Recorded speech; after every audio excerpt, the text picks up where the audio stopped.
I began my principal career in 1995 in Gurnee, Illinois. And that year, I attended a conference in St. Louis, Missouri. There's only two things I remember from that conference, neither of which had really anything to do with it. One of them was just an offhand comment one of the presenters made when he said, you know, you have to feed the teachers so they don't eat the kids. Feed the teachers so they don't eat the kids. In my 20 years as an administrator, most recently at one of those 5-year reward schools, #proud, #family, I have really followed that statement. And full disclosure, I didn't even know it was a book until 2 weeks ago, so I might need to read the book.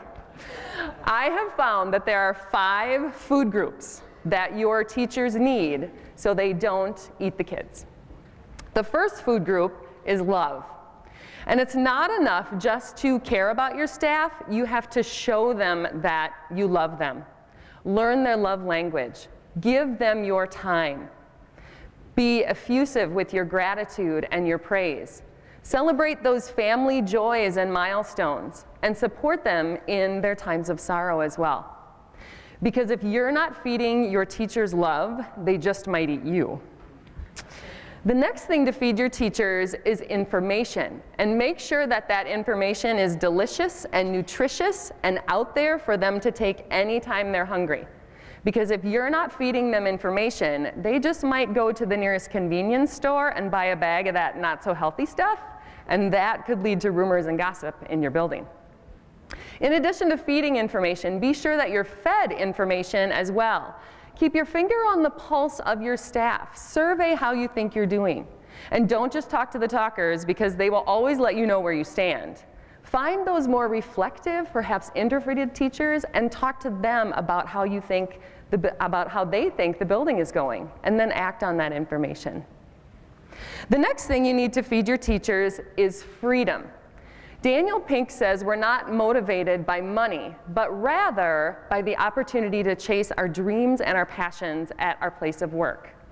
We all know that we and teachers aren't in this profession for the money.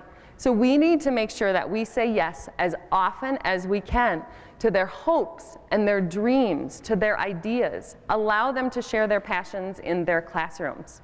Allow them to make mistakes, and let them know that you are there for them if they fail. I've really found in my years as being a principal that just sitting with a group of teachers and saying, you know, I've been thinking about, you will get some amazing ideas that will turn into programs at your buildings.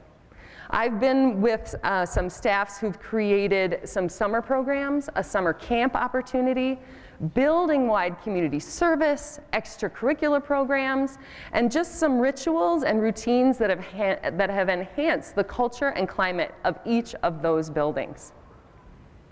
The next thing you need to feed your teachers is fun.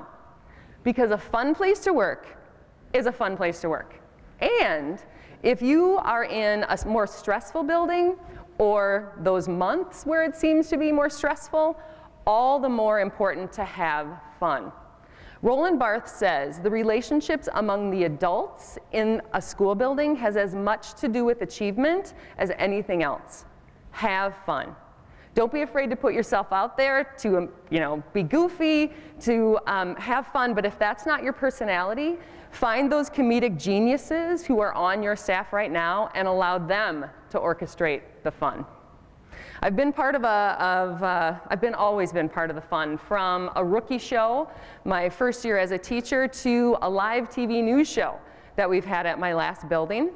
In addition to the pink hair and the pies in the face, I have been Cher. I have done the Groundhog Day version of TNN News, and made a little bit of fun a la Fargo. Because the humor isn't always just for the kids. Sometimes it's for the teachers. And if the kids are seeing that the teachers are laughing at you, they're gonna know it's a good place to work. So don't you be forgetting about that fun, okay? Have your fun. The last thing you need to feed your teachers is food. What lounge is complete without food? That chocolate by the copy machine makes teachers happy, and it gives you a good gauge, because the faster it disappears, the more stressed out they are. True story, you know that. Have your sign-up days for the treats, have taco days, have a turkey feast. I worked in a building that had a breakfast every Friday morning for staff. Sit-down breakfast. It was awesome. And then after you've eaten all that food, you go on a diet, and you support each other through the Biggest Loser contest. Been in part of 3 of those.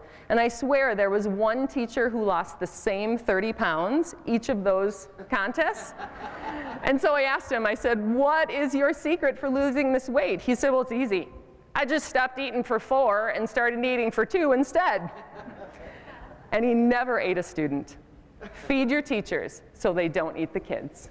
Thank you.